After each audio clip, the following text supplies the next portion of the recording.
fire behavior, or fire dynamics.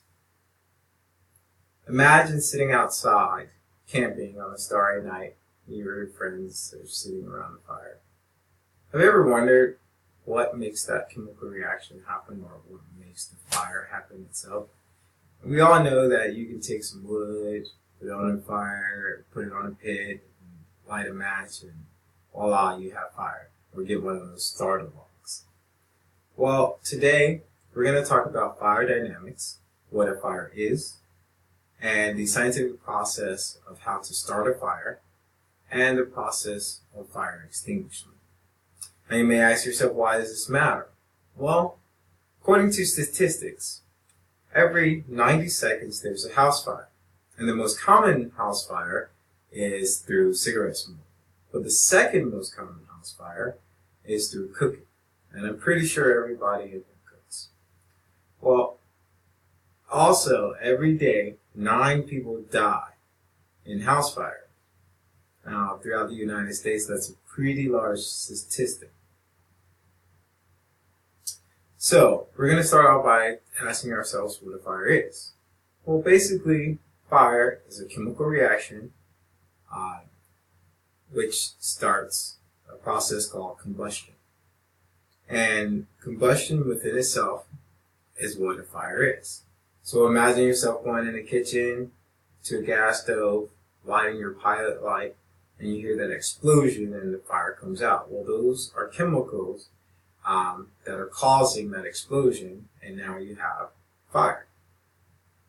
So now let's talk about the elements of fire, or the elements and the process of what you need to make a fire.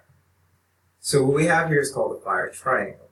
Well, the fire triangle composes of 3 different chemical reactions, such as oxygen, heat, and fuel. Once combined, an uninhibited chemical reaction happens, and you have fire, which is also combustion. So within oxygen in itself, it's pretty much self-explanatory. You have an oxygen-rich environment where there's a lot of oxygen in the atmosphere. What we're breathing now is about 21%. You're going to have the element of fire. Now, anything below 21%, you're going to be oxygen deficient. And those are not conducive of having a fire start. The next element is going to be the fuel, your heat source, or your fuel source, such as paper, wood, sofa, anything that can actually catch fire is going to be your source, even metal and things of that nature. Now, one of the aspects, the other third, is heat. Heat within itself can be distributed throughout different types of ways, such as conduction, convection, and radiation. But prior to that, let's talk about a few terms. Temperature and heat. Those 2 things are not the same thing. So heat is a product of energy. That's all heat is, measured in kilowatts. Temperature itself is produced by heat. So when something's hot, it produces that temperature. Okay? So if something's cold also, it produces the same temperature. So back to heat, we're going to talk about the conduction, convection, and radiation portions of it. So for the conduction portion, we're going to take a metal rod, light one end of that rod on fire, and you will feel that heat conducting throughout that rod. But the further away it gets from that heat, the cooler it'll get. But in time, it'll get conducted to the other end. So that's conduction. Now, convection heat. If you ever go outside on a hot day to an empty parking lot and you sit down on the ground and you look and you'll see the waveforms. Those are heat waveforms. And that is another form of heat. And radiation is what radiant heat is, where if you take a candle and you hold a piece of paper above that candle, you don't have to actually put it on there, but those off gases from that candle will actually ignite that fire without actually touching it. So, how do things ignite? Well, the process of this is very simple.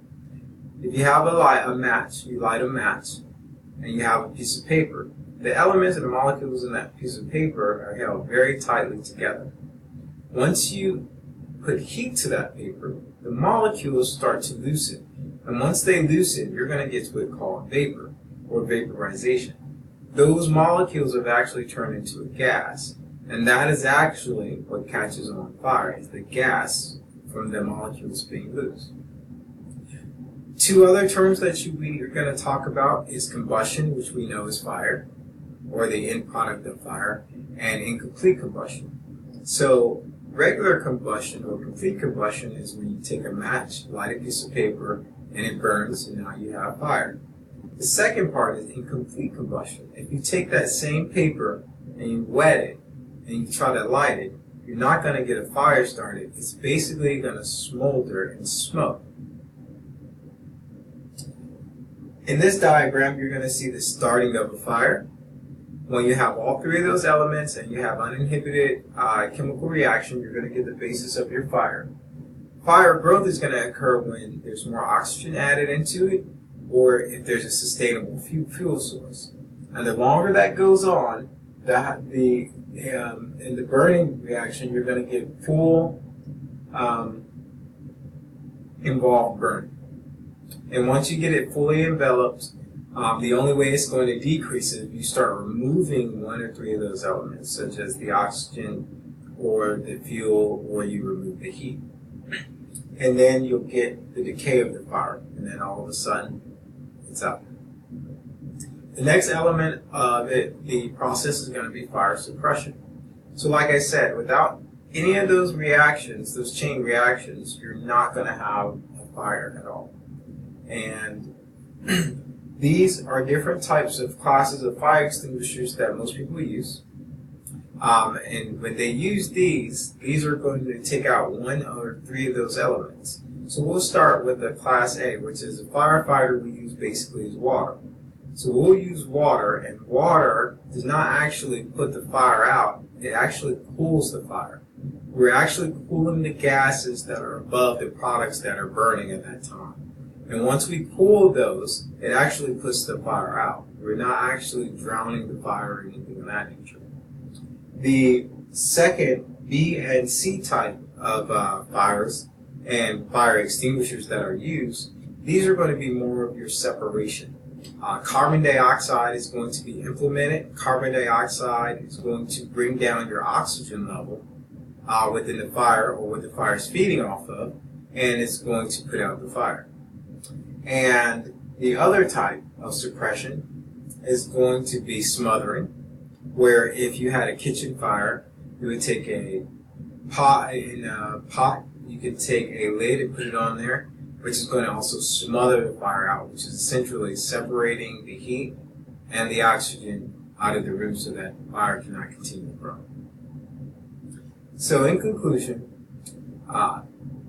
fire dynamics, knowing what a fire is, the scientific process of how to ignite a fire, and scientific process of suppression is going to benefit you in the long run, especially since most house fires start in the kitchen and it takes 9 lives a day.